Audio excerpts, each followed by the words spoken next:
Hello दोस्तों। आज मैं जिस मूवी के एक्सप्लेनेशन के साथ आया हूँ वो अंडररेटेड तो नहीं है, बट इस मूवी को वो मास ऑडियंस नहीं मिली जिसके वो लायक थी। दोस्तों, आज की मूवी है द प्रेस्टीज, जिसे डायरेक्ट किया है क्रिस्टोफर नोलान ने, जिनके बारे में कुछ ऐसा बताना जो आप लोग नहीं जानते हो पॉसिबल नहीं है। स्टार्टिंग फ्रॉम क्रिस्टोफर नोलान की पहली मूवी मोमेंटो, जिससे तेलुगु और हिंदी की गजनी मूवी इंस्पायर्ड थी, से लेकर इंसेप्शन, टेनेट, इन सभी मूवीज़ को आप जानते हैं जो सारी एक से एक मास्टरपीस है। चाहे super hero movie dark Knight trilogy हो, साइंस फिक्सन इंटरस्टेलर, या फिर war movie Dunkirk, Christopher Nolan के डायरेक्शन का कोई भी जवाब नहीं है। क्रिस्टोफर नोलन के बारे में एक पूरी वीडियो कम पड़ जाए, इसलिए ये कभी और डिस्कस करेंगे। अभी हम अपनी मूवी द प्रेस्टीज की तरफ आगे बढ़ते हैं। प्रेस्टीज से इंस्पायर्ड एक बॉलीवुड हिंदी मूवी भी है, जिसका नाम इस वीडियो के एक्सप्लेनेशन के बाद आप ज़रूर गेस कर लेंगे, और एंड में मैं उसको रिवील भी कर दूंगा। द प्रेस्टीज के मेन लीड में है ह्यू जैकमैन, जिन्हें हम बचपन से वुल्वरीन के रूप में देखते आए हैं। दूसरे लीड में है क्रिश्चियन बेल, जिनके बैटमैन रोल को कौन भूल सकता है। फीमेल लीड में है स्कारलेट जोहानसन, जिनको ब्लैक विडो के रूप में हम जानते हैं, और रेबेका हल, जिनका नाम हमने कम सुना है, बट वो भी एक काफ़ी क्रिटिकली एक्लेम्ड एक्ट्रेस हैं, जिनकी हाल ही में एक movie the night house I है, जो एक शानदार मूवी है। मैं कोशिश करूंगा इस मूवी की एक्सप्लेनेशन भी जल्दी लाने की। इस मास्टरपीस मूवी का बजट था $40 मिलियन और इसकी बॉक्स ऑफिस अर्निंग्स थी $112 मिलियन। इस मूवी के अंत में एक ऐसा ट्विस्ट है जो हम इसके स्टार्ट से लेकर अंत तक कभी गेस भी नहीं कर सकते हैं। ये मूवी शुरू होती है 1890s के लंदन में, जहाँ रॉबर्ट, जिसे ह्यू जैकमैन ने प्ले किया है, और अल्फ्रेड, जो क्रिश्चियन बेल, दोनों मैजिशियन हैं और दोनों जॉन कटर के साथ काम करते हैं, जो एक मैजिक स्टेट डिज़ाइन करता है। रॉबर्ट की वाइफ जूलिया भी उन्हीं के साथ काम करती है। एक magic show women in water tank के दौरान जूलिया अपने हाथ की रस्सी नहीं खोल पाती है और पानी में डूबने से उसकी मौत हो जाती है। रॉबर्ट इसका जिम्मेदार अल्फ्रेड को बताता है, क्योंकि नॉट उसी ने बांधी थी, बट अल्फ्रेड इससे इनकार करता है। इस घटना के बाद दोनों अलग हो जाते हैं और एक दूसरे के राइवल्स बन जाते हैं। दोनों अपना अलग अलग मैजिक करियर स्टार्ट करते हैं। जहां रॉबर्ट जॉन के साथ काम करता है, वहीं अल्फ्रेड एक मिस्टीरियस बंदे फैलन के साथ काम करना शुरू करता है। इसके बाद दोनों एक दूसरे के शो में जाकर एक दूसरे के शो को बिगाड़ने की कोशिश करते हैं। सबसे पहले रॉबर्ट अल्फ्रेड के शो में जाता है, जहां अल्फ्रेड पिस्टल से निकली गोली पकड़ने का मैजिक ट्रिक कर रहा होता है, लेकिन रॉबर्ट पिस्टल में असली गोली डाल देता है, जिससे फायर होने पर अल्फ्रेड की 2 उंगलियां चली जाती हैं। अल्फ्रेड इसका बदला लेने के लिए रॉबर्ट के शो में आता है और एक मैजिक ट्रिक, जिसमें बर्ड्स को पिंजरे से आज़ाद होना होता है, बट अल्फ्रेड ट्रिक कर बर्ड को पिंजरे में ही मार देता है और एक वॉलंटियर ऑडियंस भी घायल हो जाती है इसमें। कुछ दिनों बाद अल्फ्रेड एक मैजिक शो अनाउंस करता है, द ट्रांसपोर्टेड मैन। इस मैजिक शो में अल्फ्रेड अलमीरा के एक हिस्से से घुसता है और दूर दूसरी अलमीरा से निकलता है, पलक झपकते ही। रॉबर्ट इस मैजिक ट्रिक को समझ नहीं पाता है कि अल्फ्रेड ने ये कैसे किया। कटर रॉबर्ट को ये समझाता है कि अल्फ्रेड ने बॉडी डबल का यूज़ किया होगा। रॉबर्ट भी अपना ट्रांसपोर्टेड मैन शो लॉन्च करता है और उसमें एक अपने बॉडी डबल रूट को यूज़ करता है। ये शो बहुत सक्सेसफुल होता है, बट रॉबर्ट इससे खुश नहीं था। रॉबर्ट को इससे ज़्यादा खुशी नहीं होती है, क्योंकि जब एक्ट हैंड होता है तो रूट रॉबर्ट की बॉडी डबल स्टेज पे होता है और रॉबर्ट नीचे छुपा होता है। यहाँ हम देख पाते हैं कि रॉबर्ट ये सब अपनी प्रेस्टीज के लिए कर रहा था और वो उसे इस एक्ट में नहीं मिल पा रहे थे। रॉबर्ट तब अपनी असिस्टेंट ओलिविया, जिसे स्कारलेट जोहानसन ने प्ले किया है, को अल्फ्रेड के पास जासूसी के लिए भेजता है, ताकि वो ट्रांसपोर्टेड मैन का असली ट्रिक जान सके। बट ओलिविया को अल्फ्रेड से प्यार हो जाता है और वो अल्फ्रेड के साथ मिलकर रॉबर्ट का एक शो ख़राब कर देते हैं, जिससे रॉबर्ट की एक टांग भी टूट जाती है।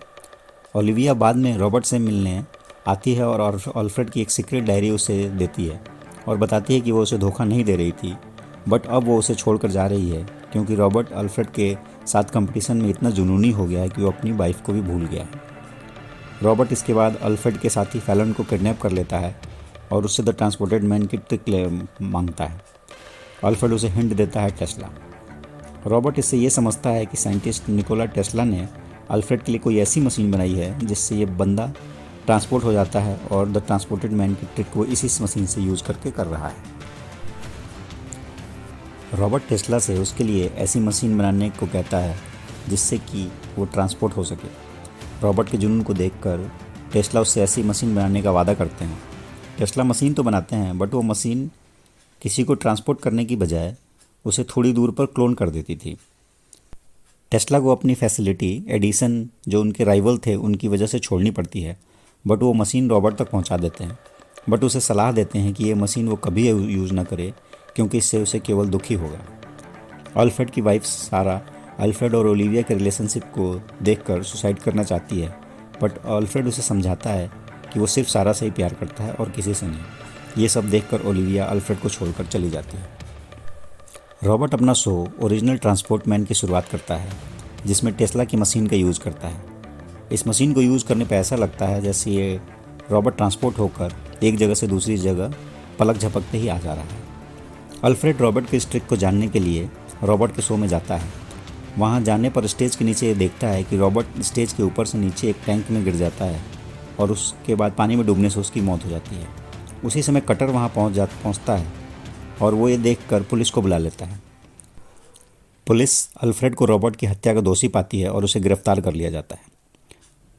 टेस्ला की उस मशीन को एक अमीर बंदे लॉर्ड कैडलॉ को बेच दिया जाता है, बट हमें बाद में पता चलता है कि लॉर्ड कैडलॉ असल में रॉबर्ट ही है जो भेष बदलकर कैडलॉ बन गया। रॉबर्ट अल्फ्रेड की बेटी के साथ जेल में उससे मिलने आता है। अल्फ्रेड उसे अपनी ट्रांसपोर्टेड मैन की ट्रिक बताने के बदले अपनी बेटी को छोड़ देने के लिए कहता है, बट रॉबर्ट नहीं मानता। रॉबर्ट की मौत के जुर्म में अल्फ्रेड को फांसी हो जाती है। अब मूवी के लास्ट सीन में इस मूवी का सबसे बड़ा प्लॉट ट्विस्ट सामने आता है। रॉबर्ट वापस जब अपने थिएटर में जाता है तो वहाँ एक अजनबी बंदा आता है जो रॉबर्ट को गोली मार देता है। जब हम उस बंदे की शक्ल देखते हैं तो वो अल्फ्रेड होता है। यहाँ अल्फ्रेड रॉबर्ट को बताता है कि फैलन उसका जुड़वा भाई था जो हमेशा उसके साथ भेष बदल कर रहता था। दोनों एक दूसरे की जगह अदल बदल कर ज़रूरत के अनुसार रहते थे। दोनों बिल्कुल एक जैसे दिखते थे, इसलिए जब पिस्टल शूट में अल्फ्रेड के हाथ की 2 उंगलियां कट गई थी तो फॉलन ने भी अपनी 2 उंगलियां काट लीं ताकि वो दोनों एक जैसे दिखें। ट्रांसपोर्टेड मैन की ट्रिक भी वो दोनों एक साथ मिलकर किया करते थे। असल में अल्फ्रेड सारा से प्यार करता था और उसका भाई फैलन ओलिविया से, बट वो अपने सीक्रेट किसी के साथ शेयर नहीं कर सकते थे। इसलिए ओलिविया को ये लगता था कि अल्फ्रेड उसे धोखा दे रहा है और इसलिए वो अल्फ्रेड को छोड़कर चला गया। रॉबर्ट ये ट्रिक टेस्ला की मशीन की मदद से करता था, जिसमें वो हर शो के लिए एक नया रॉबर्ट बनाता था और शो के दौरान स्टेज से नीचे पानी में डूबकर उसे मार दिया जाता था। रॉबर्ट मर जाता है, बट मरते मरते अपनी लालटेन को गिरा देता है जिससे थिएटर में आग लग जाती है। अल्फ्रेड अपनी बेटी जेस को लेकर वहाँ से निकल जाता है और इसके साथ ही ये मूवी ख़त्म हो जाती है। तो ये थी द प्रेस्टीज मूवी की एक्सप्लेनेशन। अब तक तो आप ये जान ही गए होंगे कि कौन सी बॉलीवुड मूवी इस मूवी की कॉपी थी या इंस्पायर्ड थी। जी हाँ, धूम 3 मूवी थी जो काफ़ी कुछ इस कॉन्सेप्ट से मिलती हुई थी। अब आइए जानते हैं इस मूवी के कुछ इंटरेस्टिंग फैक्ट्स। ये मूवी क्रिस्टोफर प्रीस्ट के सेम नाम के नॉवल पे बेस्ड है। अकॉर्डिंग टू मूवी, किसी भी मैजिक ट्रिक के 3 स्टेज होते हैं। पहला है प्लेज, जिसमें मैजिशियन आपको एक कोई ऑर्डिनरी चीज़ दिखाता है, जैसे कोई कार्ड्स, बर्ड या कोई इंसान। सेकंड पार्ट होता है द टर्न, जिसमें मैजिशियन ऑर्डिनरी चीज़ को कुछ एक्स्ट्रा ऑर्डिनरी करता है, जैसे उसको गायब कर देना। एंड थर्ड और फाइनल एक्ट होता है जिसमें उस गायब चीज़ को वापस लाना होता है, और ये है सबसे मुश्किल पार्ट पूरे मैजिक का, द प्रेस्टीज। तो ये थी मूवी की एंडिंग एक्सप्लेनेशन और इंटरेस्टिंग फैक्ट्स। उम्मीद करता हूँ आपको एक्सप्लेनेशन और फैक्ट्स पसंद आए होंगे। ऐसी और मूवीज़ की एक्सप्लेनेशन के लिए मेरे अंडररेटेड मूवीज़ चैनल को ज़रूर सब्सक्राइब करें। और अगर आप किसी ऐसी मूवीज़ का एक्सप्लेनेशन चाहते हैं या मूवी में कुछ ऐसे कन्फ्यूज़न है जो अभी तक क्लियर नहीं हुए हैं, तो मुझे कमेंट करके ज़रूर बताएं, मैं आपको उस पार्ट को एक्सप्लेन कर दूंगा। So bye for now, keep watching underrated movie explanation.